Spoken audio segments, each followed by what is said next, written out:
អ្នកក្រុមគ្នាគួរតែយល់ដឹងការខំប្រឹងមានដល់ឡៃយ៉ាងណាជីវិតត្រូវតែខិតខំប្រឹង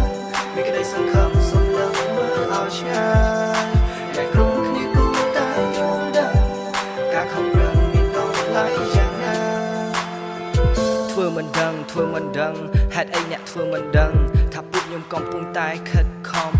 ប្រឹងសម្លឹងមើលមេឃហើយឈោងចាប់កាយរឿងដែលដើរហួសហើយគឺពួកខ្ញុំមិនស្ដាយមិនចំណាយវេលាឲ្យវាឥតប្រយោជន៍នាំអាសោកដល់ឈ្មោះខ្ញុំដែលខិតខំប្រឹងប្រែងទម្រាំបានប៉ុណ្នេះគឺវាយូរអង្វែងទម្រាំបានប៉ុណ្នេះគឺពួកខ្ញុំសែនចំវែងជោគដៃកងថ្ងាស់រួចសិនចង្កឹតត្បិតអីខ្ញុំក្រប៉ុន្តែខ្ញុំមានគំនិតខិតខំកែច្នៃជំរឿងមួយបទនេះ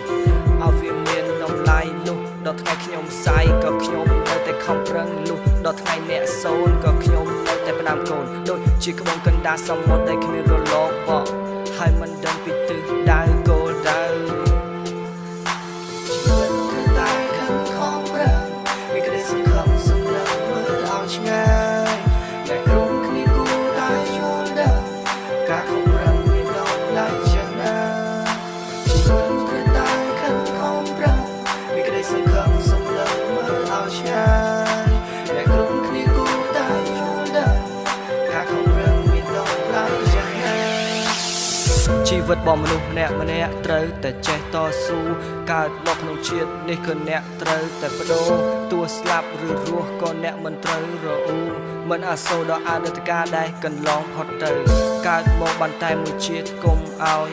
ខាតត្រូវសង្វាតធ្វើអ្វីដែលមានប្រយោជន៍តាំងអារម្មណ៍ឲ្យរឹងមាំរួចសំឡឹងមើលឲ្យឆ្ងាយទូឧបសគ្គធំប៉ុណ្ណាក៏យើងត្រូវខំប្រកាយពេលវេលាដើរទៅមុខដូចជាពងហូបបាយមានរឿងច្រើនណាស់ដែលពិបាកនឹងដោះស្រាយតែទីបំផុតត្រូវពួកយើងបំបែកវាឲ្យខ្ជិលខ្ចាយដូចជាខ្ញុំជន់កំប៉ុងឲ្យកំពិតឬយកទៅលក់អេតចាយស្ដាប់សំដីខ្ញុំឲ្យយល់ដែលកំពុងបកស្រាយដែលអាចកែប្រែបញ្ហាចបុកចបល់ដែលវាពិបាកនឹងបរិយា